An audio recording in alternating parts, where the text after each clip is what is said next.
Nah, ini adalah kelompok kami.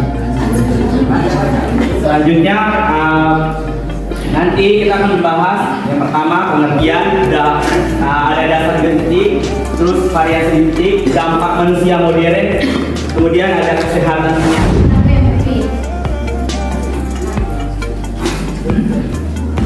Nah, setiap yang pertama ini menyimpan informasi dalam bentuk bahasa yang kita sebutkan tadi.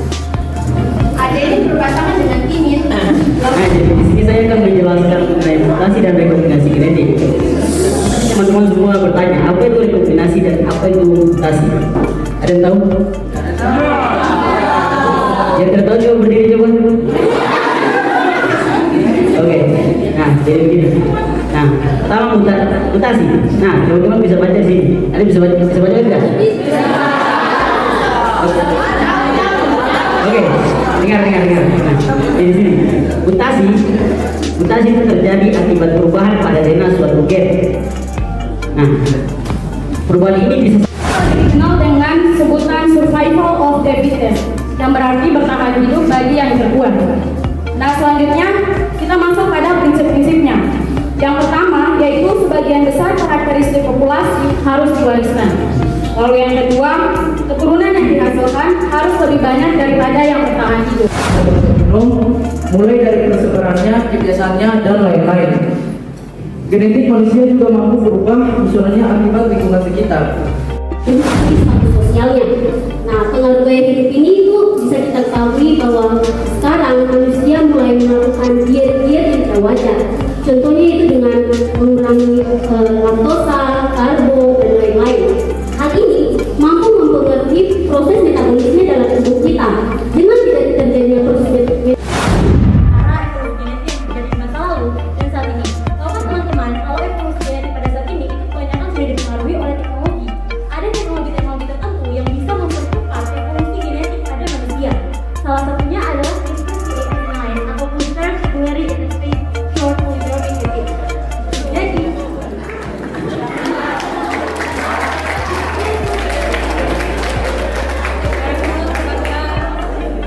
Jadi teknologi ini menggunakan DNA dari sebuah bakteri atau virus yang masuk dalam jenis prokariota. Dari DNA seperti ini, mereka tuh punya DNA atau rantai DNA seperti yang tadi kami tunjukkan. Tapi kita bayangkan itu sebagai semacam zat yang kalau dikasih zat warna lain, dia akan mudah berubah. Nah, sistemnya seperti itu. Karena DNA dari si bakteri atau virus Cas9 ini gampang berubah, jadi mudah untuk dimasukin sama DNA lain. Istilah polimorfisme berarti banyak bentuk. Jadi polimorfisme adalah ketika dua atau beberapa klorofil yang berbeda ada dalam populasi. Pihak rumah sakit. Nah, untuk itu penting bagi individu untuk memahami bagaimana dilindungi. Jadi, ketika poin di atas merupakan kesehatan gen. selalu dia dari monyet sampai ke manusia. Itu berarti manusia telah berevolusi dari masa ke masa, dari waktu ke waktu. Nah,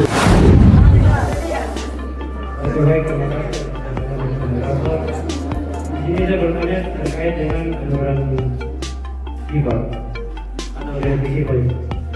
Kalau satu keluarga memiliki nomor anak seberapa yang memiliki sifat seperti orang tuanya?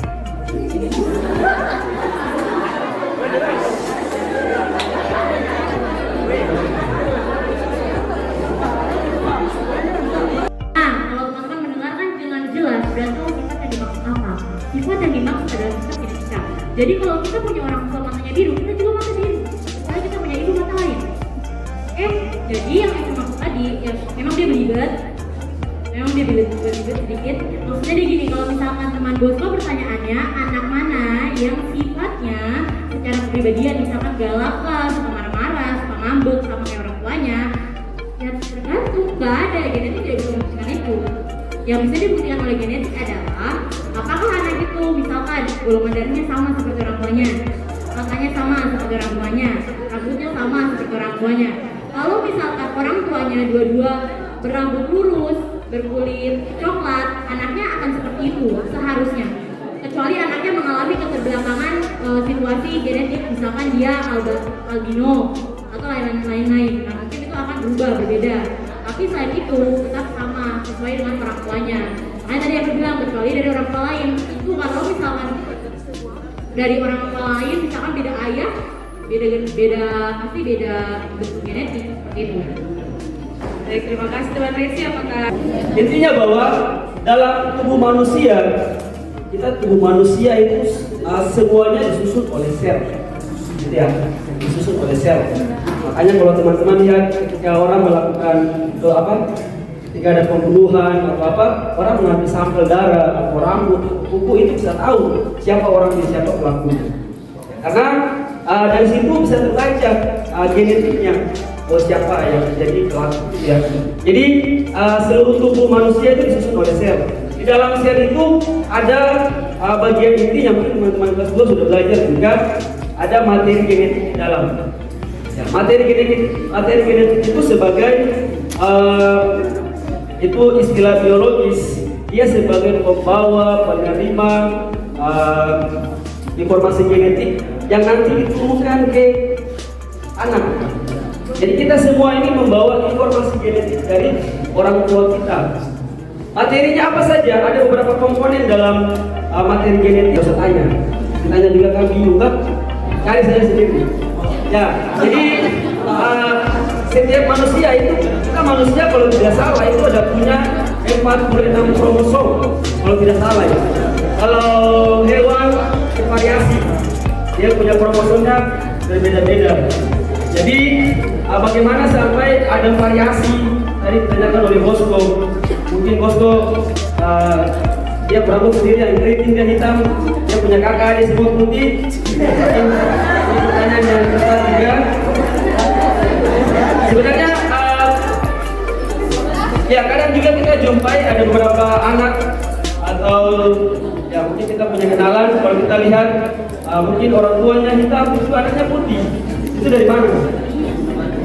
Ya sebenarnya materi genetik itu selalu dibawa. Kita bisa melihat mungkin dari orang tuanya, dari neneknya, dari moyangnya, ya itu bisa dibawa. Kalau kita lihat sedikit sejarah kita, sejarah Indonesia, mungkin teman-teman kelas 3 sudah belajar bahwa kita nenek moyang kita itu berasal dari mana?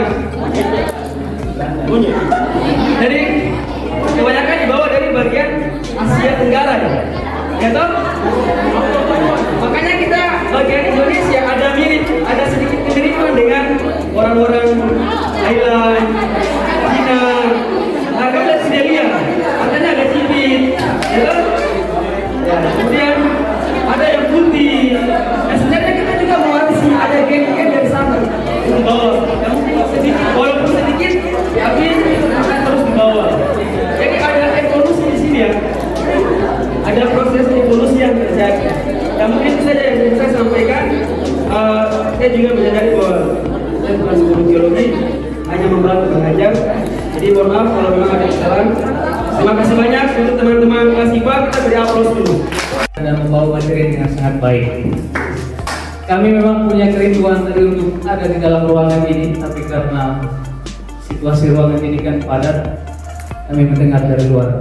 Dan saya mengapresiasi soal materi mereka dan juga tanggung jawab mereka dalam menyelesaikan pertanyaan-pertanyaan yang diangkat, meskipun tidak menimbulkan kepuasan bagi kalian.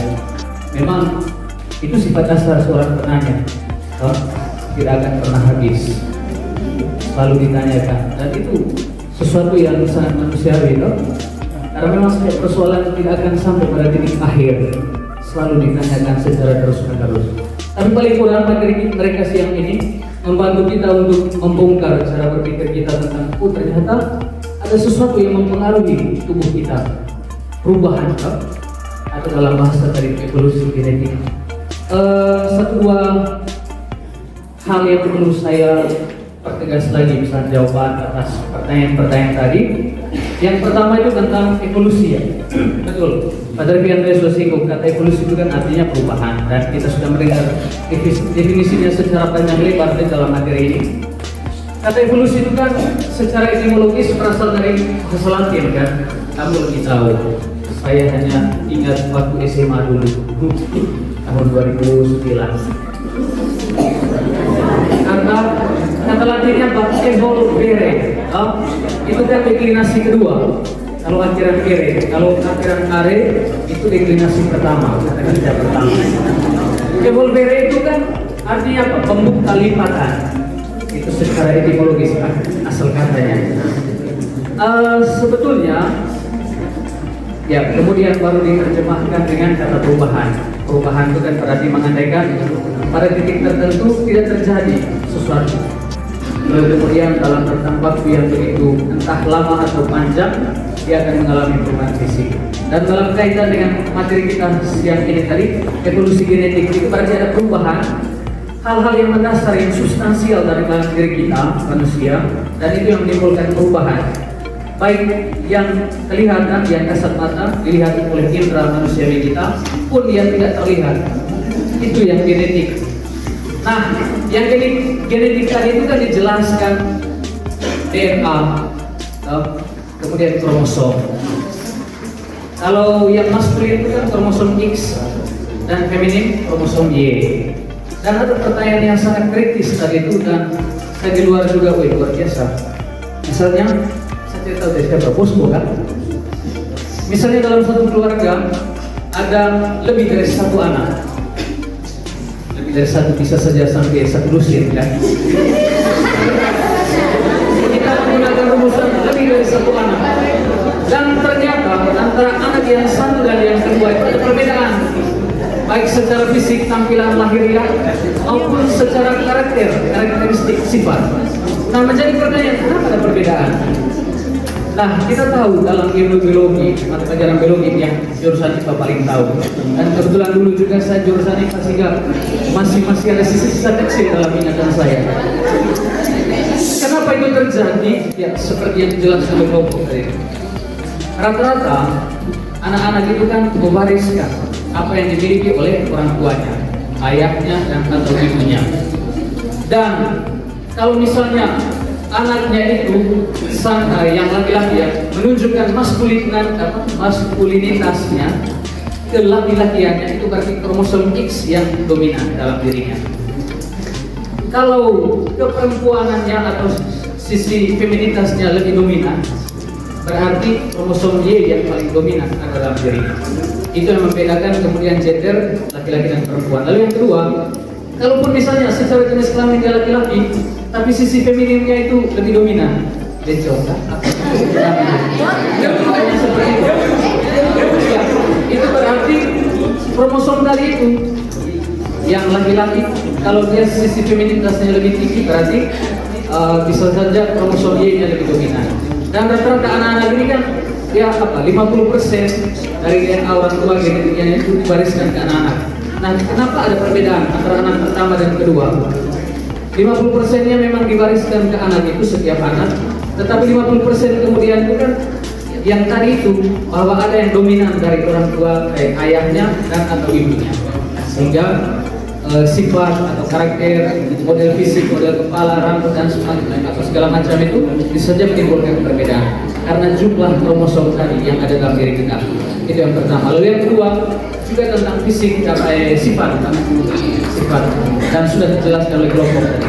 Lalu yang kedua juga mungkin saya perlu jelaskan, tadi ditanyakan oleh Robi kan tentang dunia ide, dan juga oleh Adobe. Disampaikan tadi itu kan evolusi itu dikemukakan oleh beberapa ahli, salah satunya Plato. Plato itu kan seorang filsuf hebat dari Yunani. Nah, dia menjelaskan perbedaan antara dunia ide dan itu yang abadi dan dunia nyata yang tampak. Dan menurut dia, apa yang ada dalam ide itu yang abadi karena tidak pernah tersentuh oleh indera manusia. Sedangkan yang dunia nyata itu punya keterbatasan kelemahan. Karena apa? Apa yang tampak ini suatu saat akan musnah, begitu. Sedangkan ide tidak akan pernah musnah. Makanya Yesus berkata, dunia akan lenyap, tetapi sabda Tuhan abadi selamanya. Mungkin itu juga pemikiran Plato. Ya, dunia ide akal murni itu abadi, Tidak bisa, meskipun bisa diperdebatkan, tetapi tidak akan berakhir, gitu. Lalu kemudian dunia nyata itu yang hasil dari cara kita mengamati sesuatu. Nah, begitu. Kenapa sampai ada evolusi dalam pemikiran Plato tadi? Dia memiliki analogi. Ada seorang yang ada di dalam gua. Di dalam gua itu kemudian dia berpikir bahwa yang benar dan yang pahit itu yang dia pikirkan. Tapi ternyata kemudian ketika dia keluar dari gua, realitas yang sesungguhnya jauh dari apa yang dia pikirkan. Nah, itu yang kemudian membuat dia mengalami berubah dalam cara berpikir, evolusi dalam berpikir. Mungkin penjelasan saya terlalu lama karena mengingat waktu. Saya kira itu saja satu dua tambahan dari saya. Terima kasih untuk semangat kita dalam